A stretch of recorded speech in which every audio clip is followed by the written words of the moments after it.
The hidden planet की कहानी जारी है। जॉन और ओलिविया एक अनजान ग्रह पर फंस गए हैं। घर वापस जाने के लिए उन्हें एक सौदा करना पड़ा, अपनी जान के बदले अपनी जानकारी का।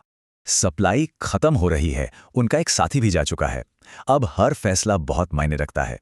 तो उन्होंने वहां के कबीले की शर्तों को मान लिया। ये एक सौदा था जो मजबूरी और उम्मीद से बना था। घर वापसी का रास्ता साफ था, लेकिन खतरनाक। अपनी टेक्नोलॉजी वापस पाने के लिए एक पूरे समाज को बदलना होगा। भरोसा बनाने की शुरुआत टेक्नोलॉजी से नहीं, बल्कि खाने के एक छोटे से टुकड़े से होती है। जॉन और ओलिविया को जल्द ही समझ आ गया कि इस दुनिया को बदलने से पहले इसे समझना जरूरी है। लेकिन एक सवाल खड़ा होता है, अगर ये कबीला सिर्फ शिकार करता है तो वो खेत किसने उगाए? जॉन उन खेतों की तरफ बढ़ता है, एक ऐसा सफर जो उनकी समझ को हमेशा के लिए बदल देगा। और वहां उसे मिलती है एक अकेली लड़की। वो उन खेतों की देखभाल कर रही है, पर शिकारी कबीले से नहीं है। मतलब ये ग्रह उनकी सोच से कहीं ज्यादा जटिल है। यहां दो बिल्कुल अलग समाज रहते हैं। वो लड़की रेत पर कुछ बनाती है और एक भयानक सच सामने आता है।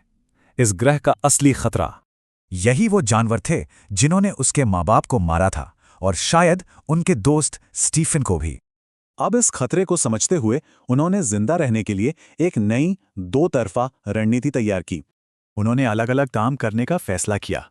ओलिविया शिकारियों के साथ, जॉन किसानों के पास। ओलिविया शिकारियों को ट्रेनिंग देना शुरू करती है। वो उन्हें सिर्फ हमला करना नहीं, बल्कि बचाव करना भी सिखा रही है।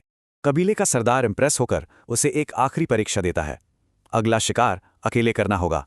एक तरफ ओलिविया अपनी परीक्षा की तैयारी में है और दूसरी तरफ एक नई मुसीबत, जॉन वापस नहीं लौटा है। शिकार पर ओलिविया को अपना टारगेट दिखता है, एक हिरनी और उसके बच्चे।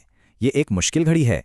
इस हिंसक दुनिया में शांति का ऐसा नज़ारा बहुत कम देखने को मिलता है। इससे पहले कि वो कुछ कर पाती, उस खूंखार शिकारी ने पूरी क्रूरता से हमला कर दिया। इस हमले ने ओलिविया को जंगल का सबसे कड़वा सबक सिखाया। यहां सिर्फ ताकतवर ही जिंदा रहता है। जॉन अभी भी लापता है। ओलिविया अब बिल्कुल अकेली है और उसे खुद के दम पर जिंदा रहना है। तो क्या जंगल ने एक और जान ले ली, या फिर कोई और गहरा राज सामने आने वाला है?